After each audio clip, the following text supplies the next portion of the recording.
बोलिए श्री लक्ष्मी नारायण भगवान की जय। महात्म्य के अध्याय 18 में जानेंगे कि द्वादशी का महत्व उस कुतिया के जीवन को कैसे पार लगाता है। परमपिता परमेश्वर को नमन करते हुए बढ़ते हैं अपने पाठ की ओर। कुतिया के वचन सुनकर मुनिपुत्र ने कहा, सब प्राणी अपने किए हुए कर्मों का सुख और दुख फल भोगते ही हैं। जैसे सांप को दिया हुआ शर्करा मिश्रित दूध केवल विष की वृद्धि करता है, उसी प्रकार पापी को दिया हुआ पुण्य उसके पापों में सहायक होता है। मुनि कुमार के ऐसा कहने से कुतिया दुख में डूब गई और उनके पिता के पास जाकर दुख से भरी हुई बोली, पद्म बंधु बाबा, मैं आपके दरवाजे की कुतिया हूँ। मैंने सदा ही आपकी झूठन खाई है। मेरी रक्षा करो, मुझे बचाओ। गृहस्थ महात्मा के घर में जो पालतू जीव रहते हैं उनका उद्धार करना चाहिए। यह वेदताओं का मत है।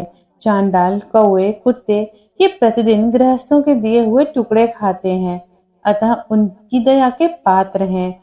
जो अपने ही पाले हुए रोगादिग्रस्त एवं असमर्थ प्राणी का उद्धार नहीं करता वो नरक में पड़ता है। यही विद्वानों का मत है। संसार की सृष्टि पालन करने वाले श्रीहरि एक को कर्ता बनाकर स्वयं ही पत्नी, पुत्र आदि के व्यास से समस्त जंतुओं का पालन करते हैं। अतः आप पोष्य वर्ग की रक्षा करो प्रभु, ये भगवान की आज्ञा है। दयालु होने के कारण आप मेरा उद्धार कीजिए। दुख से आतुर हुई कुतिया की यह बात सुनकर घर में बैठा हुआ मुनिपुत्र तुरंत बाहर निकला और इसी समय दया निधान पद्मबंधु ने कुतिया से पूछा, ये क्या वृतांत है। तब पुत्र ने सब समाचार कह सुनाया। उसे सुनकर पद्मबंधु बोले, बेटा, तुमने कुतिया से ऐसा वचन क्यों कहा। साधु पुरुषों के मुंह से यह बात अच्छी नहीं लगती। वत्स, देखो, सब लोग दूसरों का उपकार करने के लिए उद्यत रहते हैं। चंद्रमा, सूर्य, वायु, रात्रि, अग्नि, जल, चंदन, वृक्ष और साधु पुरुष सदा ही दूसरों की भलाई में लगे रहते हैं।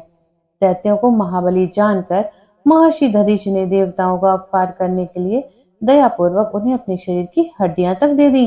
तो हे महाभाग, पूर्व काल में राजा शिविर ने कबूतर के प्राण बचाने के लिए भूखे बाज को अपना शरीर का मांस दिया था। तो पहले आप इस पृथ्वी पर जीवित वाहन नामक राजा हुए हैं, जिन्होंने सर्प के प्राण बचाने के लिए महात्मा गरुड़ को अपना जीवन समर्पित कर दिया।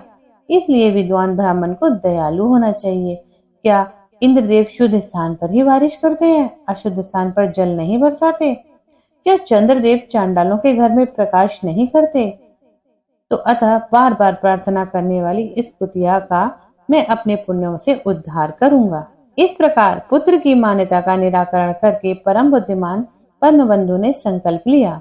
कुतिया, ले, मैंने द्वादशी का महापुण्य तुझे दे दिया। इतना कहते ही ब्राह्मण देव के कुतिया ने सहसा ही अपने प्राचीन शरीर को त्याग दिया और दिव्य देह धारण करके दिव्य आभूषणों से विभूषित होकर वो 10 दिशाओं को प्रकाशित करती हुई ब्राह्मण देव की आज्ञा लेकर स्वर्ग चली गई।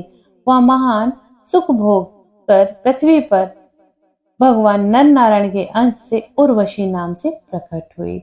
बोले श्री सच्चिदानंद भगवान की जय। जय जय श्री राधे। जैसे उस कुतिया का उद्धार हुआ, हे श्री हरि, कलयुग में पाप करने वाले सभी जीव जंतुओं की रक्षा करना और सभी को सद्बुद्धि प्रदान करना। श्री राधे। हर हर महादेव।